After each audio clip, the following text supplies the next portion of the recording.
Good morning, campers. We're going to do a reading for Divine Collective, but it's not going to be a love reading because I am hearing that this collective, you wouldn't even want to hear about your person. I was hearing pause, I was hearing break. Like, I want to take a break. I want to take a break from this journey, right? So it's like the exhaustion hit the point where, like, you don't want to deal with this, right? Which is funny because you cannot take a break from this journey. And I'm not saying this to upset you. I'm just saying because it's a very dangerous thing when we say these things, right? So obviously in the beginning of this journey, in the first years, when you're still healing, when you're still very wounded, sometimes it can be very overwhelming. It can be very frustrating, right? So sometimes it's like we cannot deal with this anymore, with the thinking, with the longing, with them every day in our energy, activating our shadows, and we want to take a break. And as long as it's just temporary, you're like, I don't want to think about this for now, I want to focus on something else, it's okay. But just be careful, because you know what I always say, thoughts and words have power. They have great power. We create energy with our thoughts and with our words. So some feminists, they get to a point when they start saying, I hate this journey, I don't want it, it's a gift. It's a huge, amazing gift given only to few that walk this earth. And separating yourself from your divine counterpart, it's like separating yourself, from a piece of your soul. We're one consciousness, one chakra system, one soul, truly. So it can really create a lot of negative ripple effects in your life. So just be careful with that. If this is just a little rest and you want to focus on something else, that's all right. A long deviation, but I think it was needed. And I was hearing that you're trying to focus on positive things. They were showing me maybe like sun and holidays. Maybe you went on holiday. Maybe you've been doing some traveling. Maybe you're spending a lot of time outdoors.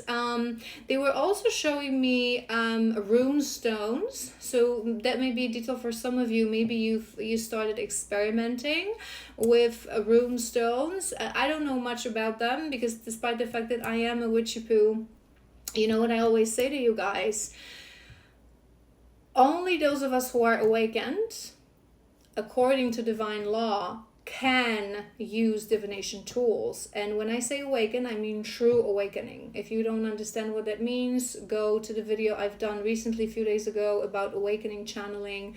There's a difference between spiritual awareness and true awakening. So only those of us, few of us, who are truly awakened through Kundalini awakening are allowed to use divination tools. But I always say this to you, divination tool chooses you. You don't choose your divination tool. So rune stones never chose me, but maybe they chose you. So yeah, they were showing me rune stones, and yeah, let's get into it. Let's stop rambling, okay? And let's get into it, shall we? Let's start from how you're feeling. Where's your emotion? Where's your energy? And then we're going to see what we do. I feel like today is going to be more of an alignment. Message from your guides. Should we do message from your guides? Let's do message from your guides. Let's see how you're feeling.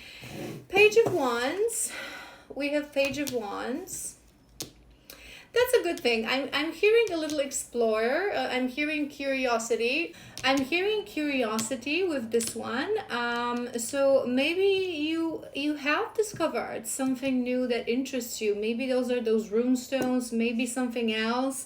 I'm hearing something that will link you to your path one day. So follow your passion. I love this excitement. I love this, despite the fact that you have been feeling overwhelmed, obviously, if you decided to take a break from this journey, but I feel like there is some sort of an excitement within you. It's like you're trying to, and I'm hearing sun, I'm hearing fire, so maybe you're a fire sign, maybe it's just like you enjoy spending time outdoors, you love, sunbathing and being out there in the sun. And I was also hearing maybe some of you, maybe a detail, maybe some of you are red-headed actually. We have the Tower. We have the Tower. Well, that's obviously that's what I was hearing. This it's a bit of it. I'm hearing internal tower. I'm hearing internal tower, right? So you must have hit that point of overwhelm. And again, remember what I said. It's okay to say it's a little bit too much. It's a little bit too overwhelming. It's a little bit too fast. I want to take a pause from this journey, which in reality you cannot ever do. But sometimes in the beginning of this journey, it's all just shadows, it's all just pain, it's all just longing, it's the pain of our soul, right? So sometimes we just need that little vacation, little holiday, and just for a week or so, just focus on our passions and take a little vacation, maybe have a little fun. And it's okay, it's okay. Just please don't, if you're true twinny, don't ever go to that point, I want to quit, I don't want this journey, because you cannot. You're just going to be miserable. I'm telling you, just going to prolong the inevitable. Nine of Swords. So maybe there have been a bit of a sleepless night, a bit of a headaches I'm hearing as well. A bit of an overthinking that got you to that overwhelmed situation. We have the World. That's confirmation for the travel. It may be that you're closing a cycle. I'm not hearing like a big cycle for this collective, but you may be closing, a smaller cycle. You know what I always say? We operate in 2-year cycle, right? When you are on this journey, sometimes you have 2 cycles, 2 separate cycles, because our journey with our divine is 1 cycle, and that starts when obviously we meet them and we get activated to the journey. But some of us, our life cycle starts at a different date, so it's always good to figure out your 2-year cycle, your big cycles. But I'm not hearing a big cycle for you, but in the meantime, inside of those 2-year cycles, we sometimes have smaller lessons and smaller cycles. More than anything, I am hearing travel. So either you actually went on a trip and on a travel, maybe some of you just went on a vacation, not physically, but just decided to do something else for a few days, for a few weeks. Let's clarify. Let's do another row. Page of Wands. The Hierophant. The Hierophant. That's interesting.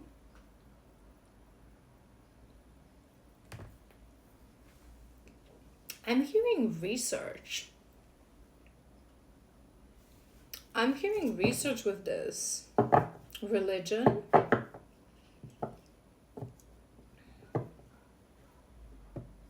Maybe, when we are activated to this journey, many magical things happen. Many magical things happen to us, to our bodies. We start seeing things. The veil is immediately lifted, hearing things, and so on and so forth. Our Kundalini starts to rise. But because we're wounded, the thought of our divine usually overwhelms us, right? In the sense of, it's all we can focus on, really, right? Where is he? What is he doing? Why is he not returning? Why is he not loving me? Why do I have such strong feelings? Why do I feel this pain on a level of the soul, level of the mind, level of my body? And we don't focus ourselves in the beginning that much on our path, right? But it's for good reason, because we have to heal first. But maybe certain things that were shown to you as you were awakening to this journey, you're now, because you're taking your little break, you're doing a little research, you're doing a little investigation. Maybe it's something related to religions as well. There's a beautiful, every religion was initiated by an amazing gift to this world of ascended masters that came here to help us. Old souls, magical souls that decided to come here to help humanity, but unfortunately their teachings and their words got twisted in the process by distorted people, by egoistic people, people sitting in their ego, people wanting power. So maybe it's something that it may be difficult just for some of you, but that's what I'm hearing. Maybe you are interested in these topics and you're investigating, because there's a lot of beautiful truth in every spiritual book, in every religion. It's just the interpretation that was completely. Seven of Pentacles.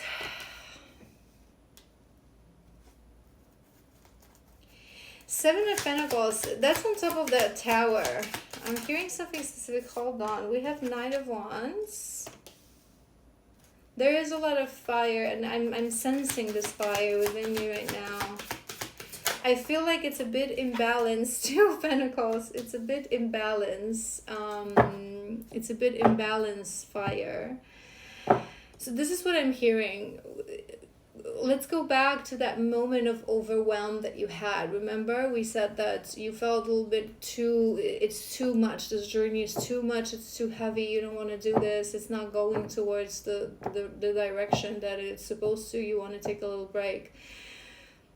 I'm hearing that maybe you had your first moments of realization that it's going to be a while.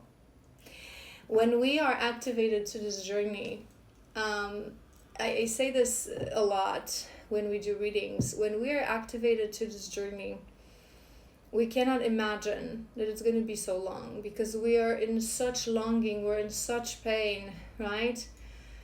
That in the beginning we're in and out with our divine, so they usually come back every month, every 2 months. You're going to have your own cycle, but it's not going to be a long period of time as they return in that in and out. For some it can be every 2 weeks even, right?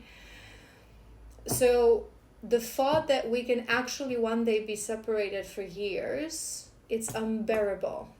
It's unbearable. And I remember myself in the beginning of this journey, 222 on a timer, if someone told me that we're going to reach a point that absolutely zero contact would last for years, not even check-in, not even, exchanging messages, I would throw myself off the bridge.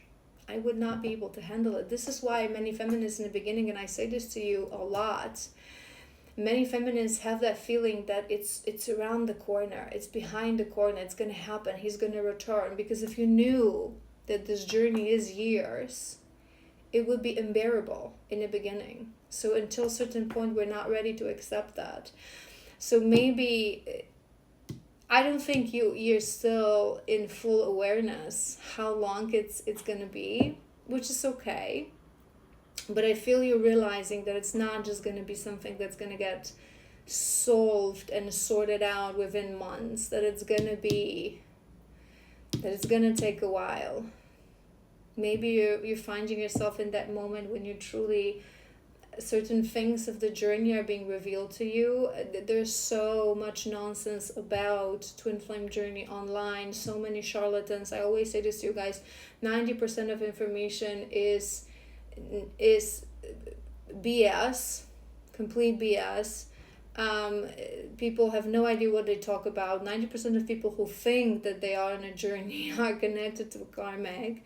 So it is a hard thing to figure out, right? This is why we learn on this journey to reach for our universal truth within, right? And find those truths within. But I feel like this overwhelm, those sleepless nights, the thought of your person got you to a point when you just were like, I have to move on. I feel like right now you may be thinking that you're moving away, but again, there is no moving away. You cannot escape from yourself stuck in another body. You cannot, right? It's not the objective of this journey. And if you were put on this journey, it's because your soul knew that you're ready for it. So sooner or later, you will realize that we're going to do messages from your guides in a moment. But I feel like this little vacation that you're taking, whether you're actually traveling or you're just taking a different approach, the little holiday. It's to bring a little bit of balance in your life, to regulate a little bit your nervous system. All right. All right. All right, let's do messages from your guides. Let's start from these maybe. I want to pull a couple of these. What is it that your guides want you to know? Self-love. You realize that love of self is necessary to love another. Self-love. It's something, it's funny. That is really the key of this journey for both of us, for the feminine and for the masculine. Through this journey, through this ultimate reflection that you see in the other half of your soul stuck in another body, is that even when you believed you love yourself, you did not love yourself properly. When we love ourselves, we truly, to our very core, believe that we deserve the best, that we're amazing, that we're magic, that we're a gift to this world. Everyone is. Everyone has something unique that we bring to this world. Self-love makes us make only good choices for ourselves, right? So someone who, someone who doesn't take care of their body, take care of their diet, take care of their ambitions, passions, career, relationships around them, is still stuck in karmic relationships, even if they're positive karmic relationships, right? There's no self-love. There's no self-love. Right? And a lot of people don't realize that. A lot of people treat the self-love in a very superficial way. And part of our mission and mission of all healers truly is to show people what true self-love really means. So maybe they wanting you to explore this, to really ask yourself, where am I not loving myself? Things that I choose for myself. Because in the beginning, we make a lot of excuses, right? As we accept our masculine back in our life, as we continue to entertain their BS, we excuse it with the longing, with the fact that we love them, with the fact that they're the other half of our soul. But it doesn't matter. For as long as they don't treat you right, they don't treat you well, for as long as their words don't match their actions, if you allow this shebang to be happening, I don't know why I said that, maybe you like that word, it's because you don't have self-love. So where are you not loving yourself still? Vision. No matter what, you see the bigger picture of a loving just universe. I don't know whether that makes sense. Vision.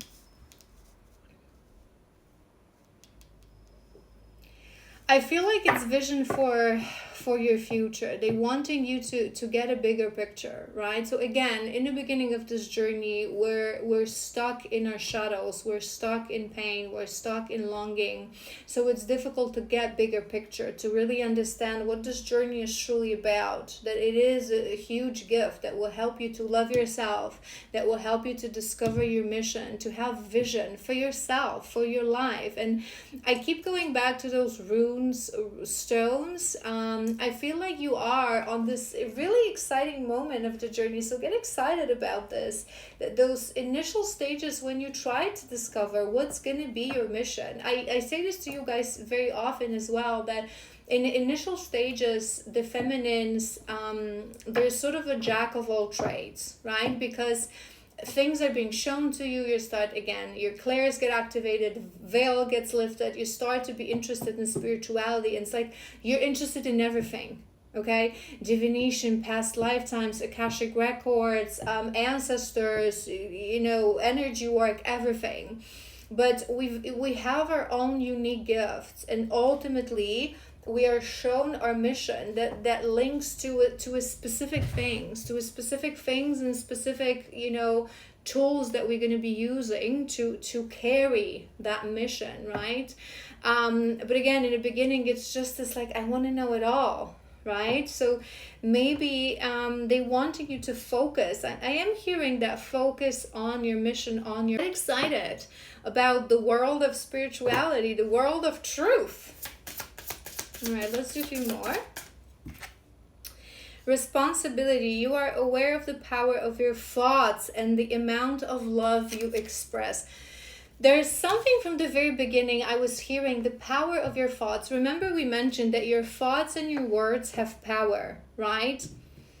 So be careful. I feel like this collective, maybe you're a Sagittarius, it just came to my mind, maybe you're a fire sign, but I feel like you may be one of those people that when you're upset, when you're angry, when you're sad, you tend to quap. I'm seeing my crocodile card from my animals deck, which is exactly that. Speak before you think, without realizing. So again, in your situation, it may be that you feel overwhelmed, you feel upset with your person, you blame them for everything, despite the fact that, you know what I say, it's always us.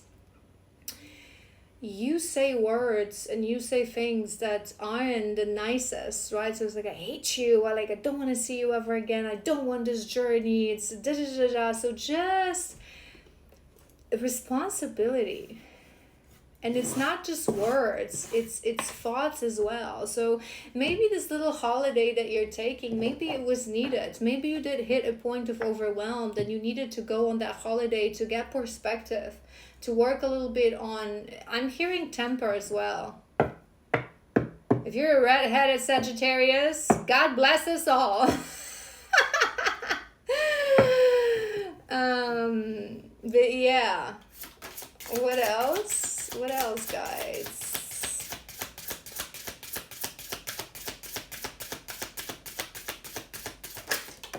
Whoops. We have harmony. You are able to feel a loving, balanced connection with everything. Yeah, that's on top of that self-love. It's like they wanting you to work on self-love and harmony, peace of heart as well.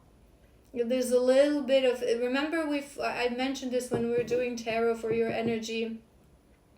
It's like this fire that you have within, it's untamed, it's unbalanced, it's not centered towards the right direction. Right now it can burn, it can really burn. Willingness, you are able to compromise if the end result is love.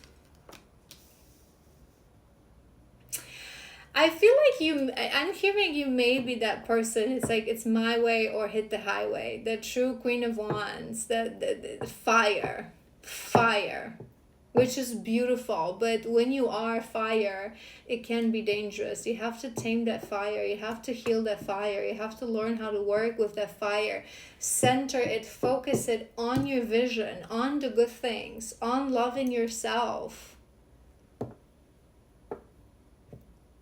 And it's funny, as I opened a channel before we started, I reminded myself right now, I was hearing conflict solving, and we have willingness, you're able to compromise.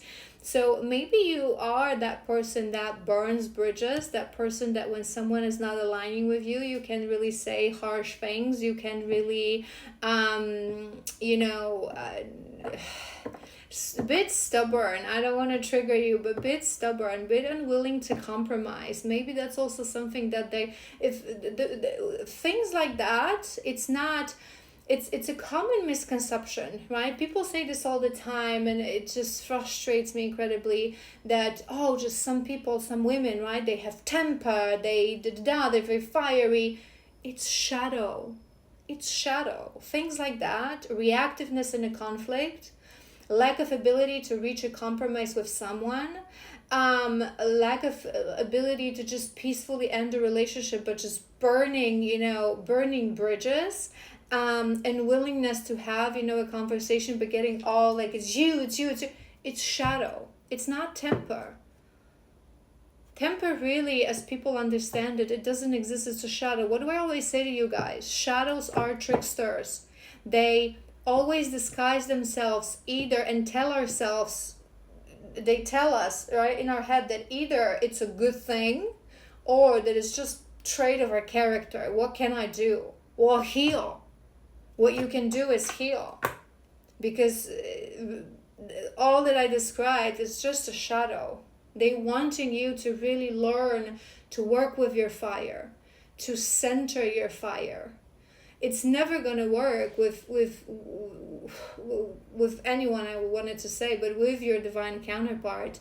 As long as you act like this, it's my where I hit the highway. The beauty of divine relationship is that you have the other half of your soul in another body, right? So you have to learn to be in a relationship, and this is through that we teach other people to do this in any relationship with soulmates, to treat this other person as an extension of you, true extension of you. If you are upset, it upsets me too. If you are hurt, it hurts me too. Okay? If you are wounded, I want to heal with you. Whatever decision I take in my life, yes, I'm sovereign, independent being, right? But whatever decision I take, it's not like you're a burden, I have to consider you in this decision. It's natural because you're the extension of me. True divine union, whether it's with twin souls or soulmates, it's that. The other person is your extension. It's like your energy bodies are permanently merged. So in the physical, you have different bodies, but in reality, it's as if they were part of you. Do you know what I mean? It's you reach this amount of love and compassion that it's just natural to consider everything naturally, what the other person feels, wants, desires. You become one. You truly become one. What? Forgiveness. There it is. Forgiveness, and we have individuality. Didn't I just say it all? You leave your unique stamp on everyone. I feel there's something, because we have this responsibility, forgiveness and individuality. I feel it's not just for your divine. I feel your words have impact on others and you don't even realize. They wanting you to step away from your ego, to start connecting to your heart space, to start feeling what it's like in other person's shoes. When I have a conflict with someone, when I cannot understand the other person, where are they coming from? Because especially us healers, right? Those of us who were meant to be healers, who were meant to awaken, we have huge impact on people. In the beginning, we don't even realize that. Many people may not even realize that, but we say words that plant seeds within their soul. That's our power. And sometimes they might think that they figure it out on their own, or, and obviously it's not our win if someone does the healing. We always say this, healer, we're just facilitators of that healing that has to happen, has to be done by a person. But our words and our actions have incredible influence on people. So if you're throwing, something that is negative or aggressive, think about this. Think about this. Expression, how you express yourself. All right. I want to do your shadows, and then I want to do what's coming for you in the next month. But let's do a bit of shadows first. A bit of shadows. Hold on. Let's do a bit of shadows. I'm on my water fast, day 4, so I get really dry mouth, so I have to be sipping on my water. Apologies. What are the shadows for this collective? What do you want them to work on, guides? Mother wound. Number 11, mother wound. It sort of makes sense. Take a deep breath, because I feel like your temper, your wound gets triggered quite easily. But in reality,